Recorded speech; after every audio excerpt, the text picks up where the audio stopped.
자, 여러분 안녕하세요. 자, 반갑습니다. 저는 호남대학교 언어치료학과의 변혜원 교수입니다. 자, 드디어 저희가 삼킴장의 세미나 10번째 시간이 되었습니다. 안타깝지만 오늘 시간을 마무리로 저희 이 삼킴장의 세미나는 종료가 될 것 같습니다. 물론 이제 온라인 수업이 10주차가 종결이고요. 실제 오프라인에서는 소아의 삼킴장애 외에도 암 환자라든지 또 다양한 어떤 그런 질환에 대해서 또 식이 도구들에 대해서 그런 챕터들이 마련되어 있으니까요. 혹시나 더 삼킴장에 대해서 궁금하신 분들은 이런 교재를 찾아보셔서 나머지 그 온라인에서 다루지 않은 내용들을 좀 더 공부하셔도 좋을 것 같습니다. 자, 오늘 온라인에서 다루실 마지막 수업은 바로 소아의 삼킴장애의 두 번째 시간입니다. 자, 우리가 지난 시간까지 소아의 삼킴장애에 대한 어떤 그 특징들하고요. 그런 해부 생리학적인 특징들, 특히나 성인과 소아의 그 해부 생리학적인 차이들을 보셨는데, 자, 오늘은 이어서 소아 삼킴장애 치료에 대한 일반적인 원리하고요. 그 다음에 관리법이 되겠습니다. 자, 특히 소아 같은 경우는 그 성인하고는 다르게 발달기에 있으면서 특히 주로 모유를 섭취하거나 분유를 먹는 좀 액체류의 음식들을 먹는 경우가 많습니다. 이런 영유아들, 예, 특히요. 이런 아이들은 섭식 방법도 굉장히 중요합니다. 예를 들면 머리를 어떻게 그 잡고 모유를 먹여야 되는지 이런 부분들에 대해서 오늘 학습을 좀 하시겠습니다. 그 다음에 구체적으로 질환별 소아 삼킴장애 관리에 대해서도 말씀드리겠습니다. 여기서 말씀드리는 질환이라는 게 어떤 세부적인 병명이 될 수도 있겠습니다만 그런 것보다는 단계별 삼킴장애에 문제가 발생하는 단계별 소아 삼킴장애 관리법에 대해서 말씀을 좀 드리려고 합니다. 자, 여러분들 삼킴장애 치료와 관리에 있어서 우리가 성공적으로 영유아 구강 섭취를 위해서는 우리 삼킴 치료를 계획하는 데 있어서 세 가지의 기준이 필요합니다. 자, 무엇보다 제일 중요한 건 안전입니다. 자, 우리 그 영유아들은 사실 굉장히 어리면서 이 안전에 취약한 그런 집단이기 때문에 우리가 무엇보다 안전을 고려할 필요가 있습니다. 자, 두 번째는 최적의 영양 조건입니다. 이 그 영유아가 식사를 어떻게 먹어서 우리가 나중에 영양분을 잘 섭취할지에 대한 그런 얘기가 되겠습니다. 자, 그래서 반드시 치료만 시행하는 게 아니라 치료와 관리적인 부분들을 같이 나눠서 시행하는 것이 영유아 삼킴장애 치료의 핵심적인 특징입니다. 세 번째는 구강 기능이나 언어 능력을 염두에서 진행해야 된다는 것입니다. 사실 영유아들은 삼킴만 발달하는 것이 아니라 구강 기능이 함께 발달하고요. 무엇보다 언어 능력이 발달하는 시기지 않습니까? 그래서 이러한 것들을 잘 염두에서 치료 계획을 짜야 합니다. 따라서 그 삼킴 치료에 있어서 언어적인 치료나 어떤 구강 구조를 운동시키는 부분들을 함께 계획하시는 게 좋습니다. 자, 식사 계획에 대해서 좀 말씀드리겠습니다. 최적의 영양 조건을 위해서 식사 계획은 치료적 전략과 관리적 전략을 모두 고려해야 할 것입니다.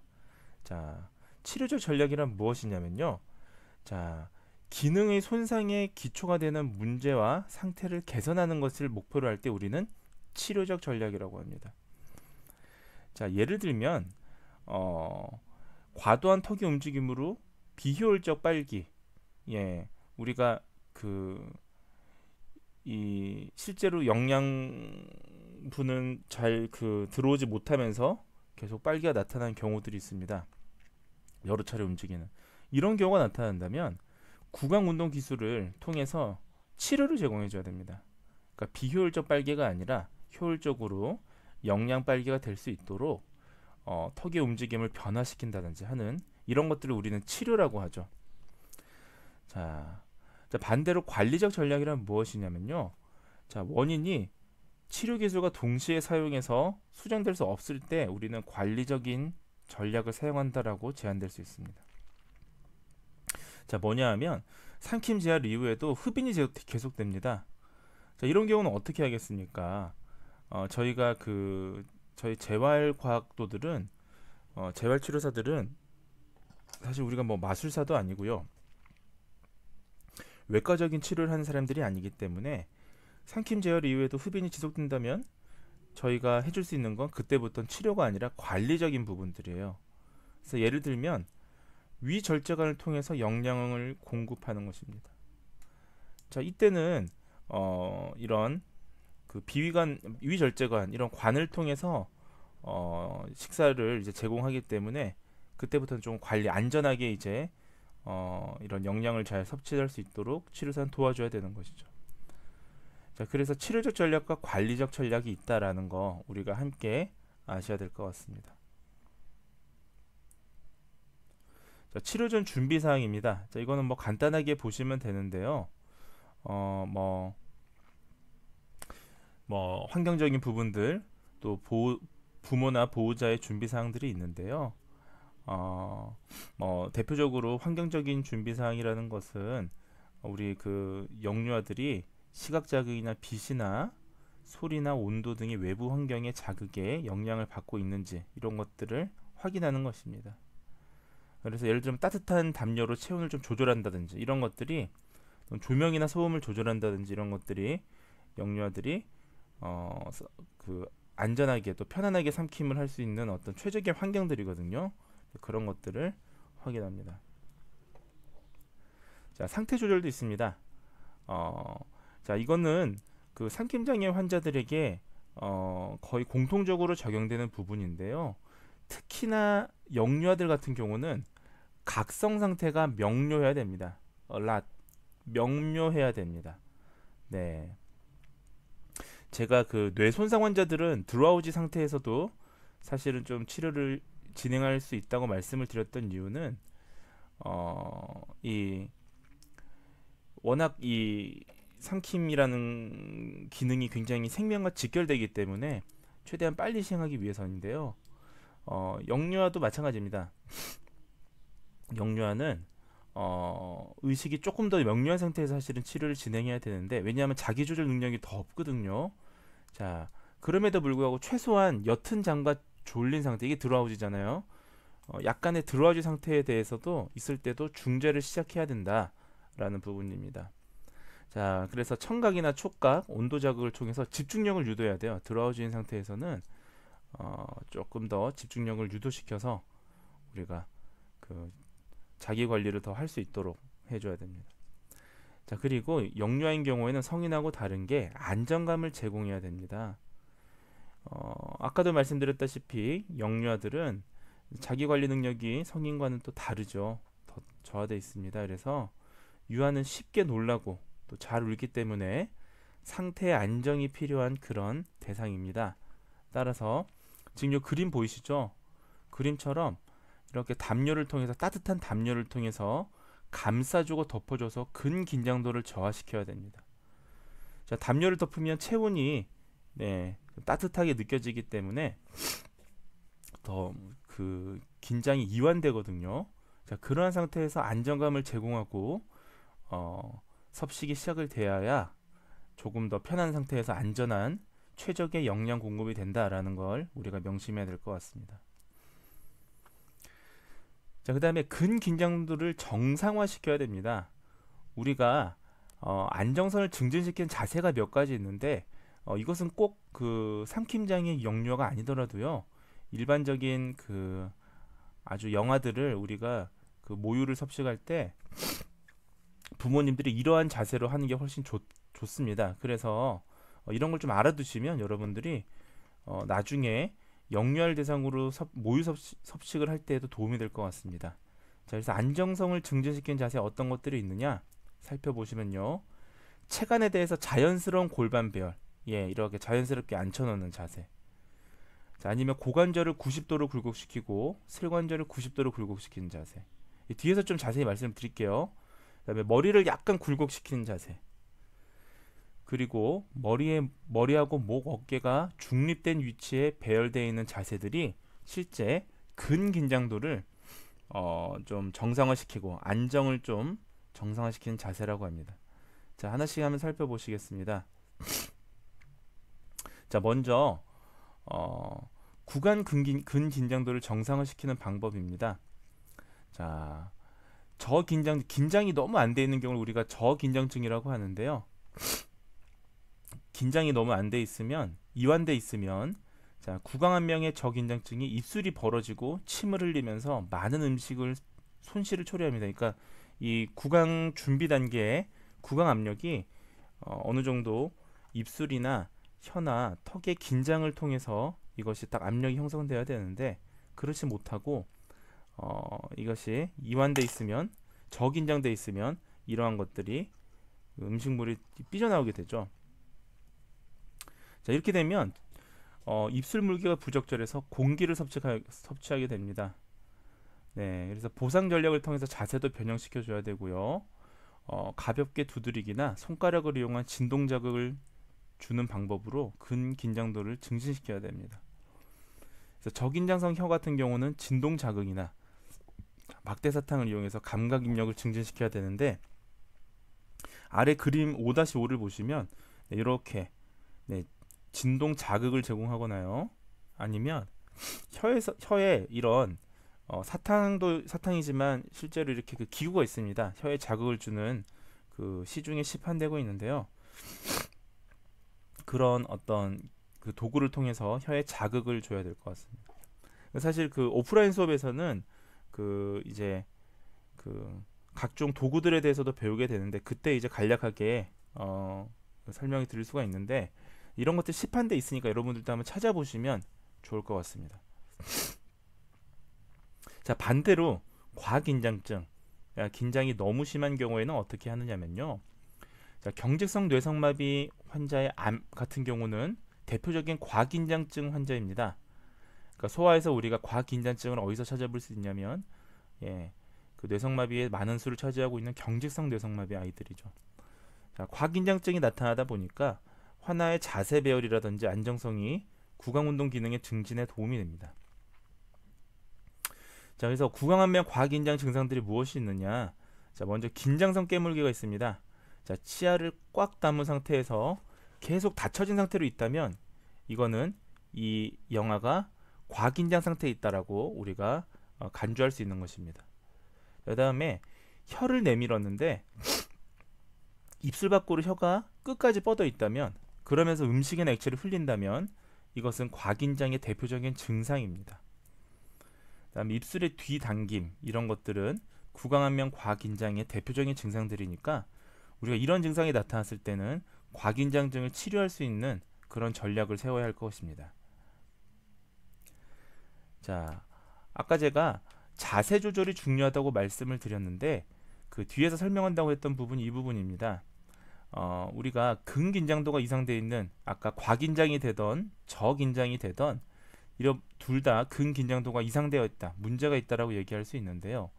이러한 유아의 섭식 시에 적합한 자세는 다음과 같습니다. 자, 먼저 머리와 목이 자연스럽게 굴곡되어 있는 자세입니다. 자, 이것을 우리가 안정된 굴곡 자세라고 합니다. 지금 여러분들은 그림 A를 보시면 되겠습니다. 자, 그 다음에 머리, 몸통, 다리의 배열이 중립적인 자세입니다. 이렇게 중립적인 자세. 네, 중립적인 자세. 네, 이런 것도 B가 되겠습니다. 자, 머리와 사진을 중심적으로 모아서 팔을 자연스럽게 구부리고 어깨는 대칭돼야 됩니다. 자, 영아들은 목이 힘이 없기 때문에요. 이런 지지를 해주지 않으면요, 어깨가 대칭되어 지지해주지 않으면 목이 섭식지에 뒤로 넘어가게 됩니다. 그럼 우리가 그 지난 시간에 설명을 드렸는데 이 뒤로 넘어가게 되면 그 흡인될 가능성이 굉장히 높습니다. 그렇기 때문에 목을 잘 지지해줘야 됩니다. 고관절은 45도에서 90도로 굴곡해야 된다. 예, 이렇게 그 어머니가 그래서 무릎으로 받쳐서 안전하게 굴곡을 시켜주는 게 가장 좋죠. 자, 지금 잘못된 식사 자세를 우리가 좀 보셔야 될 것 같습니다. 주의 깊게 보시면 과도하게 굴곡된 자세. 자, 여기 지금 보시면 이거는 과도하게 굴곡이 되어 있는 거죠. 자, 이렇게 되면 네, 식사가 안정되지도 않고요. 불편함을 느끼면서 위험합니다.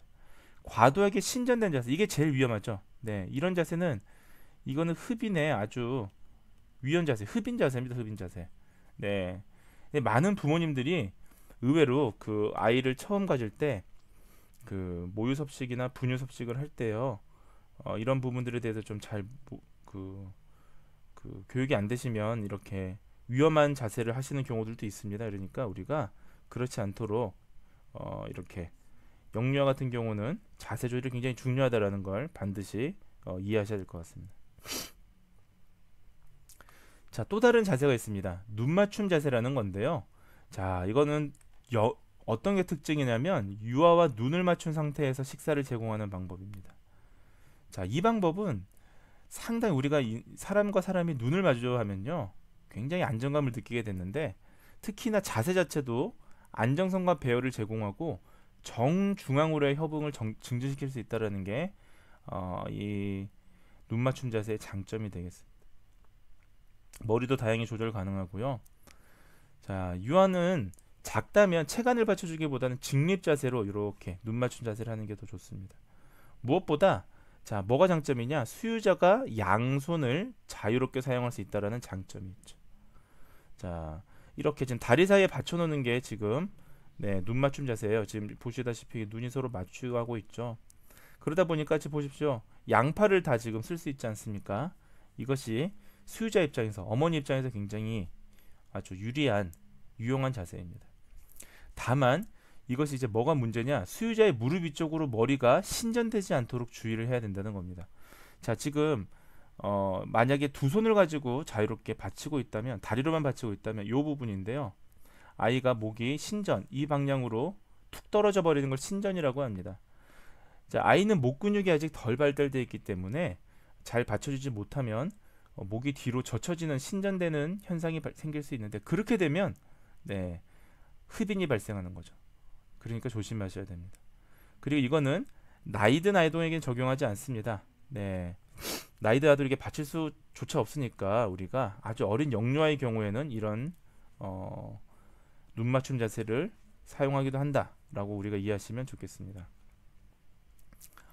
자, 그 다음에 무릎 위에 옆으로 누운 자세가 있습니다. 자, 이러한 섭식 방법도 도움이 되는데요. 자, 체간을 곧게 세우고 앞으로 향하도록 해서 혀의 수축력을 도와주는 방법입니다. 자, 무릎 위에 옆으로 누운 자세는 혀의 수축력이 향상되더라 라는 게 키워드 핵심이죠. 이때도 역시 머리가 과도하게 신전되지 않도록 주의해야 됩니다. 자, 지금 여기 보시면 손으로 여기를 잘 받쳐줘야 됩니다. 이 받쳐주는 이 수평 방향의 균형이 무너지면 아이의 머리가 이렇게 뒤로 옆으로 제껴지는, 이게 신전이잖아요. 신전되지 않도록 주의를 해야 되는 거죠. 자, 입술을 다물고 빨기를 촉진시켜서 후두의 움직임이나 후두 폐쇄, 기도 보호를 증진시킬 수 있는 방법으로 알려져 있습니다. 자, 이런 방법을 쓰기도 합니다.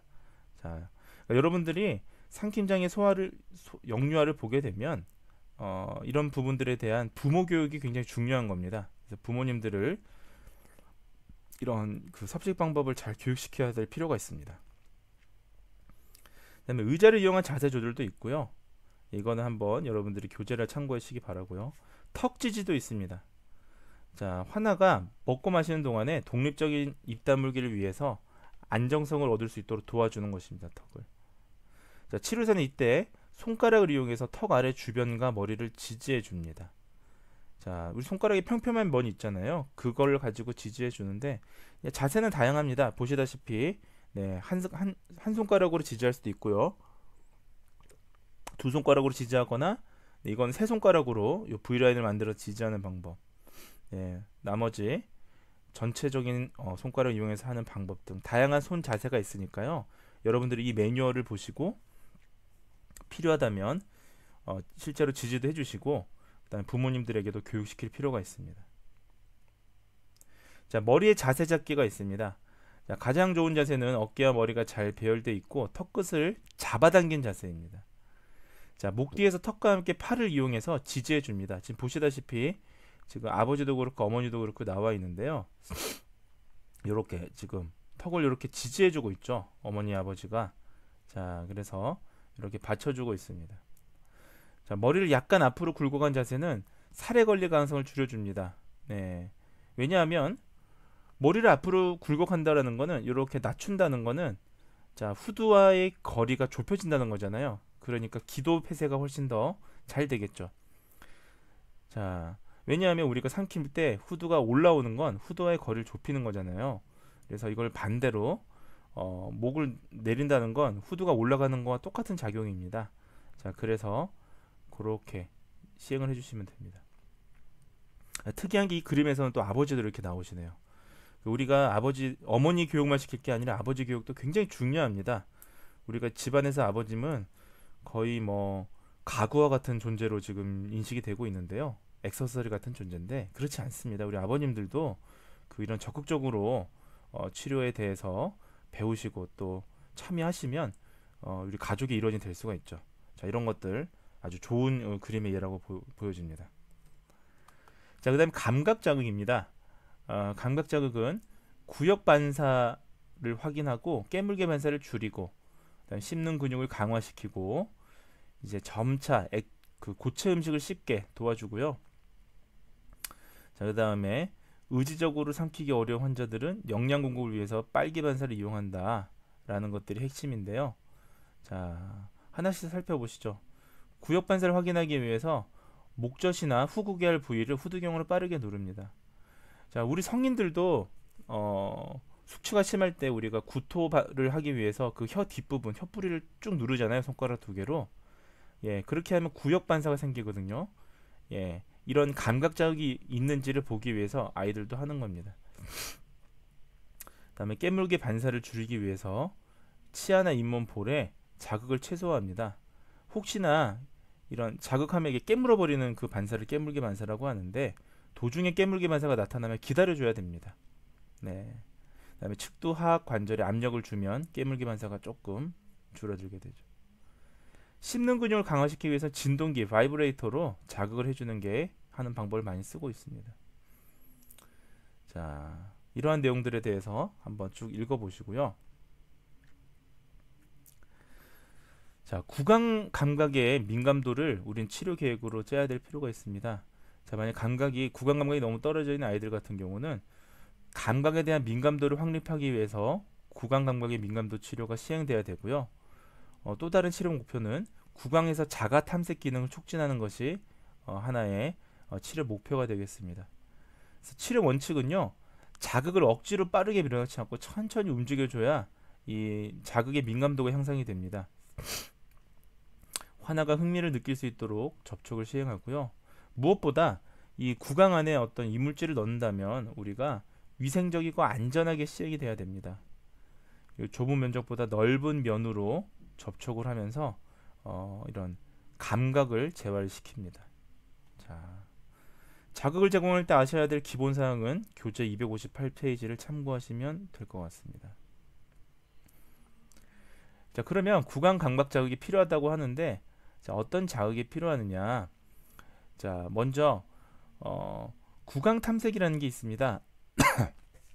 유아는 사실은 어릴 때 보면 장난감 같은 걸 입에 무는 행동으로 구강 탐색을 보통 아이들이 많이 합니다. 하지만 통증에 민감하거나 과민감성 유아들 같은 경우는 이런 구강 탐색이 잘 나타나지 못하고 경험하지를 못합니다. 따라서 우리 삼킴 치료사들이 아이들이 구강 탐색을 잘해서 나중에 삼킴 기능을 촉진시키기 위해서 환아가 자신의 손으로 이런 구강을 탐색할 수 있도록 도와주는 거죠. 자, 우리 재활치료사들은 사실은 어떤 적극적인 방법을 효율적인 방법을 도와주는 사람들이다라고 생각하시면 되겠습니다. 그래서 구강 감각 둔화를 유도하고요. 자, 구강놀이로 고무 장난감 등을 제시할 수도 있고요. 부드러운 칫솔이나 따뜻한 물수건으로 잇몸을 문질러서 흥미를 유발할 수도 있습니다. 때로는 거품 불기나 불어서 소리내는 장난감 등으로 구강 움직임을 증진시킬 수도 있습니다. 자, 결론적으로 아까도 말씀드렸습니다만 치료사의 역할은 무엇이냐? 예, 이 제한된 치료 기간 동안에 다양한 물건을 이용해서 구강 탐색을 자신이 잘 할 수 있도록 도와주는 것이 우리 치료사들의 역할인 것이죠. 자, 그래서 결론적으로 말씀을 드리면 구강 감각을 스스로 자극할 수 있도록 도와준다라는 게 하나의 치료 목표가 되겠습니다. 자, 촉각이나 이런 압력들도 느끼게 합니다. 강한 자극을 통해서 중추신경계를 자극하고 통합하는 어떤 그런 메커니즘이라 보시면 되겠는데요. 강한 마찰이나 깊은 압박은 촉각에 대한 허용을 증진시키고 감각을 둔화시킵니다. 자, 반면에 가벼운 촉각이나 압력은요, 구강의 감각 정상화에 적합합니다. 그러니까 우리가 이러한 어떤 메커니즘을 아셔야 강한 마찰을 주는 게 효율적일 때가 있고요. 아주 가벼운 압력을 주는 게 효율적일 때가 있는데 이런 것들을 나눠서 상황에 맞게 쓰셔야 되는 겁니다. 자, 만약 가벼운 촉각을 주고 싶으면 치료사는 손이나 비털, 옷감 등으로 얼굴이나 팔, 몸을 부드럽게 문질러 줍니다. 그럼 이 구강이 감각이 정상화되는데 이제 자극이 되겠죠. 중추신경계를. 네, 올림신경을 통해서 자극을 줍니다. 자, 그리고 잇몸을 세게 문지르거나 혀를 두드려서 과민한 감각을 또 줄여주는 거죠. 자, 아까 말씀을 드렸지만 자, 강한 마찰이나 강한 압박은 뭐죠? 감각을 둔화시킨다고 했잖아요. 그래서 과민한 감각을 줄여주기 위해서는 잇몸을 세게 문지르거나 혀를 두드려 줍니다. 다 이유가 있는 것이에요, 저희가. 그래서 중앙에서 뒤쪽으로 잇몸을 강하게 3번, 4번 정도 문질러주는 치료를 시행하시면 됩니다. 혀의 촉각과 압력을 주기 위해서 혀 끝부터 혀 안쪽까지 손가락으로 이렇게 문질러주는 이런 방법을 쓰게 되겠죠. 자, 우리가 지금 이론적으로 배우고 있습니다만 이런 것들이 실제로 임상에서 충분히 적용 가능한 것이니까 잘 알아두셨다가 혹시나 역류와 이 삼킴 치료에서 촉각 압력을 쓰실 때에는 이런 메커니즘으로 쓰시면 됩니다. 강한 마찰은 감각을 둔화시키고 가벼운 마찰은 감각 정상화를 시켜준다라는 게 핵심입니다. 조사나에게 특별히 효과가 큰 감각 자극은 진동이 있습니다. 바이브레이터가 있습니다. 휴대용 진동기로 볼이나 입술 등에 직접적 자극을 주면 되고요. 자폐 환아는 아래턱과 입 주변의 진동이 효과적이다라고 보시면 되겠습니다. 다양한 재질의 음식을 줘야 됩니다. 촉각방어를 가진 환아에게 적절한 재질의 음식을 주는 게 굉장히 중요하고요. 자, 음식 섭취 시에는 반드시 우리가 안정감 있는 자세를 취해줘야 된다는 거 앞서 제가 설명을 드렸습니다. 자, 새로운 재질을 점차적으로 제시하는데요. 자, 제시 방법은 이거 하나만 아시면 됩니다. 처음엔 부드러운 것부터 시작해서 거친 음식으로 재질을 바꿔줘야 된다. 새로운 자극을. 자, 이 핵심 개념이 이겁니다. 그래서 부드러운 것부터 시작해서 거친 쪽으로 가더라. 영양사와의 상담도 필요하니까요. 네, 이런 팀을 이뤄서 우리가 삼킴장의 팀을 이뤄서 이런 것들을 잘 고민해 봐야 될 것 같습니다. 그 다음에 도구와 위치를 보시면 입 뒤쪽보다는 앞쪽에 놓여진 음식을 더 잘 먹습니다. 그리고 혀의 측면보다 혀 중앙에 놓여진 음식을 더 잘 먹거든요. 자, 그래서 식기와 혀 측면에서 움직임을 증가하기 위해서는 옆으로 음식을 주는 것이 효과적이다 정도 아시면 되겠습니다. 자, 감각 입력 프로그램이라는 게 있는데요. 실제로 이 삼킴장에는 매뉴얼이 많이 정해져 있습니다. 자, 그래서 좀 실제로 배울 때는 어렵지만 이거를 데모를 한번 하시고 나면 실제로 이런 것들을 임상에 쓰기가 참 편한데요. 교재 262페이지에 구강감각 정상화를 위한 자극 프로그램의 예시가 나와 있으니까요. 이 시간에선 자세하게 말씀을 안 드리니까 한번 궁금하신 분들은 참고하시기 바랍니다. 자, 자극의 단계화도 있는데요. 편안한 자극에서 시작해서 어려운 자극으로 단계를 제공하는데, 자, 촉각 제공 단계는 다음과 같습니다. 그래서 아까도 말씀을 드렸지만, 자, 질감은 부드러운 것부터 거친 거, 그 다음에 압력은 강한 압력부터 약한 압력을 제공한다 라는 말씀을 아까 드렸는데요. 네, 이런 것들 잘 한번 인지하시면 될 것 같습니다. 그 다음에 구강운동 단계에서 운동장애의 관리와 치료에 대해 좀 설명을 드리겠습니다. 뇌성마비나 외상선, 뇌성산 등의 운동장애 환자들은요, 구강운동 조절 문제를 가지고 있는데 그러다 보니까 영양 공급에 악영향을 미칩니다. 이런 게 계속 악순환이 되는 거예요. 자, 그러기 위해서 우리가 무엇보다 운동 조절을 좀 개선시켜야 될 필요가 있습니다. 자, 여기서부터 좀 간단하게 설명을 드릴게요. 자, 턱의 문제와 치료는, 자, 불안정한 턱의 1차적인 원인은 과도한 턱의 움직임입니다. 턱이 안 움직이는 것도 문제가 있겠습니다만 일반적으로는 과도한 턱의 움직임이죠. 뇌성마비 아동들이나 이런 소아들을 보시면 턱이 과도하게 긴장되어 있죠. 그래서 이럴 때 쓰는 이 문제들은, 대표적인 문제가 보시면 턱 밀기, 턱의 불안정성, 턱의 뒷당김. 뒷당김은 이렇게 뒤로 당겨지는 걸 얘기하는 거예요. 네, 우리 뇌성마비 환우들에게 많이 볼 수 있는 부분들입니다. 자, 이런 것들인데, 그러면 치료를 해줘야 됩니다. 자, 턱의 불안정성을 치료하기 위해서 머리와 목의 정렬을 유지시켜야 됩니다. 그래서 식사 시에 손가락으로 턱 아랫부분에 압력을 줘서 외부적인 지지를 제공해주면 안정성이 이렇게 조금 더 낫게 되죠. 턱의 안정성을 증진시키기 위해서는 목을 굴곡시킵니다. 이렇게 목을 안쪽으로 좀 이렇게 내려준다라는 것입니다. 자, 지금 시간 관계상 제가 조금 더 간단하게 말씀을 드리겠습니다. 자발적인 입 열리기가 안 될 때 치료는, 원인은, 그러니까 우리가 이 매뉴얼이 있다라는 건 원인에 따른 각각의 치료법이 있다라는 뜻입니다. 그래서 원인을 꼭 아셔야 돼요. 자발적인 입 열기가 왜 안 될까요? 네, 환자가 각성 상태가 명료하지 않아서, 의식이 없어서 입 열기가 안 되는 경우가 있거나, 아니면 신경학적 문제가 있는 겁니다. 자, 그래서 각성 상태가 있다면 각성 상태가 명료할 때까지 좀 기다려줘야 되고요. 신경학적 문제는 다음과 같은 방법으로 치료하면 됩니다. 자, 신경학적 문제는 예를 들면 뿌리 반사를 이용해서 얼굴에 자극을 제공합니다. 이렇게 눌러주면 입 열기가 유도되겠죠. 그 다음에 하악을 가볍게 밀어줍니다. 이렇게 입을 앙다물고 있으면 가볍게 밀어주면, 아래턱을 밀어주면 이게 열립니다. 잇몸에 가벼운 자극을 줘도 자극 방향으로 움직여주면서 입이 열립니다. 그래서 이러한 방법들을 쓰시면 됩니다. 이 유도하는 방법들을 쓰시면 됩니다.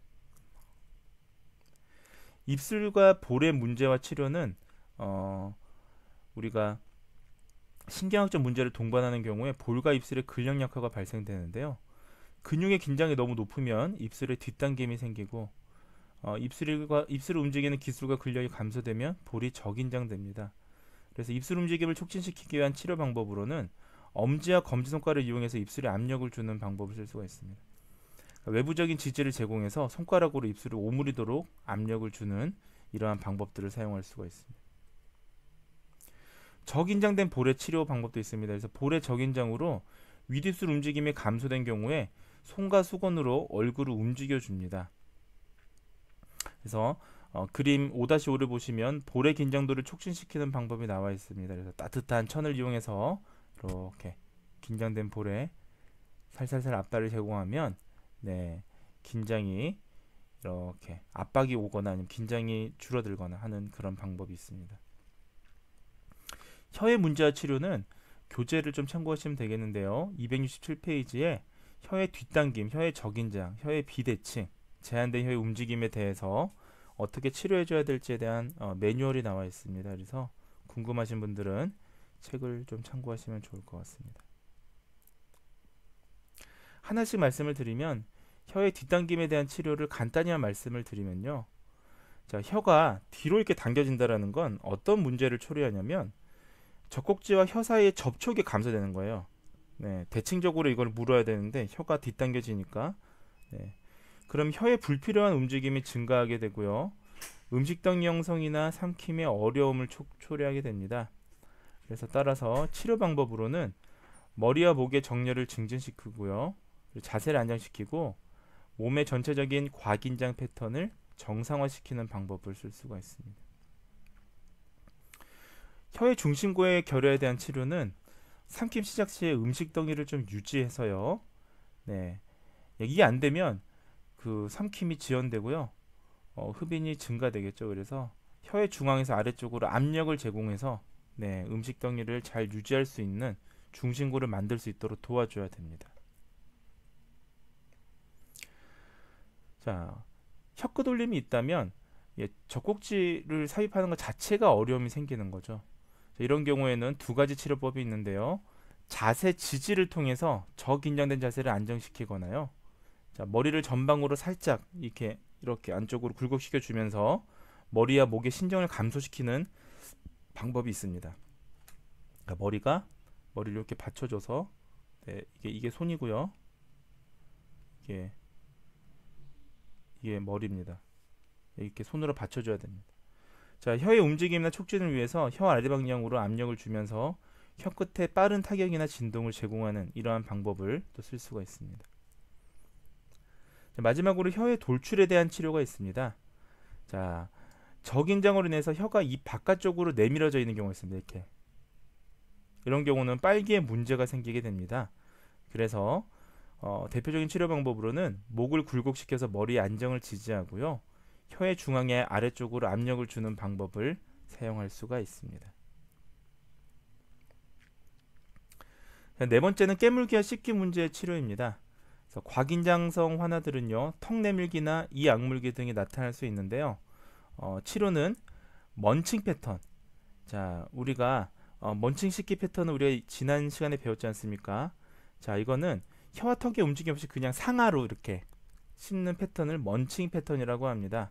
자, 이런 것들을 사용하거나요, 입술과 치아의 진동기를 사용해서 감각을 촉진시킵니다.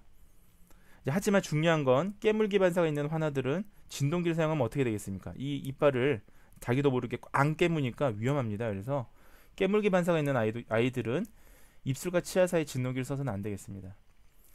측면 씹기를 촉진하기 위해서 입안 쪽으로 치아 사이에 과일 조각들을 놓고 턱을 벌린 상태에서 먹는 방법을 가르치는 이런 방법도 사용될 수가 있습니다.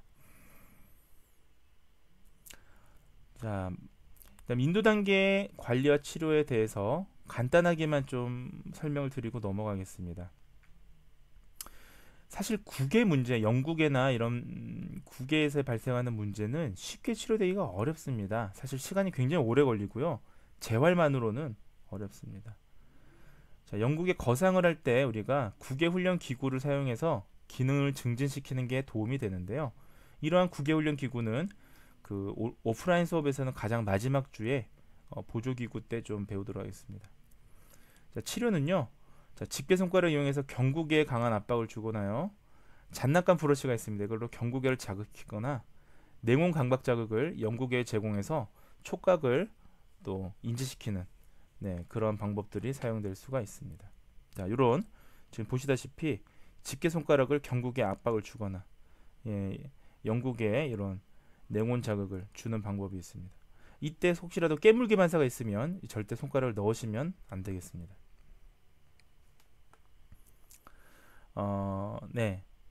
지금부터는 제가 좀 시간 관계상 간단하게만 말씀을 드리겠습니다. 그래서 인두 단계 문제를 치료하는 방법 중에 삼킴 반사가 지연된다면 이러한 방법으로 치료를 좀 진행하시면 되겠습니다. 예, 전구개 아래 차가운 감각을 제공하는 게 가장 효과적이다. 차가운 반고용식 음식을 먹여야 된다. 삼키는 동안에 흡인되는 경우도 있습니다. 자, 이런 경우는 고개를 숙여서 후두의 위치를 변화시켜야 한다. 네, 그 다음에 응집력이 강한 음식 덩이를 이용해야 된다. 네, 이런 부분들을 좀 보시면 되겠습니다. 자, 그다음 빨기 삼키기 호흡을 치료하는 방법은, 예, 다음과 같습니다. 무호흡을 유발시키는 염장된 빨기라는 게 있는데요. 숨을 쉬지 않고 빤 다음에 이거 굉장히 위험한 거지 않습니까? 호흡을 도와주기 위해서 3, 4회 빨고 쪽꼭지를 떼어주는 이러한 훈련들을 지속하게 합니다. 세부적인 방법은 아래를 좀 참고하시면 되겠습니다. 자, 짧은 빨기를 이용하기도 합니다. 너무 자주 숨을 쉰다면 식사를 중단하고 호흡하는 방법을 도와줘야 합니다. 자, 제가 지금 사실은 좀 이 온라인 강의 같은 경우는 시간 관계상 제한이 있기 때문에 조금 빨리 이 해당 주차의 내용을 소개해 드리고자 하다 보니까 조금 뒷부분을 간단히 넘어간 게 있는데요. 사실 뒷부분이 매뉴얼이라서 여러분들이 사실 직접 책을 보시면 매뉴얼은 그 지침대로 하면 되니까요. 그렇게 어려운 건 아닙니다. 그리고 사실 이게 이론적으로 강의만으로는 매뉴얼 습득하기 어렵거든요. 한번 보시고 실질적으로 체험해 보셔야 되는 게 매뉴얼이죠. 자, 어쨌든 여러분들 10주 동안 저와 함께 이제 삼킴장애에 대해서 그 정사 삼킴부터 소아의 삼킴 문제까지 보셨는데 어떻습니까? 여러분들 이 수업을 통해서 삼킴장애에 대한 이해가 조금 더 증진되었으면 하는 바람으로 이 수업을 마치도록 하겠습니다. 여러분들 10주 동안 고생 많으셨습니다. 경청해 주셔서 감사합니다.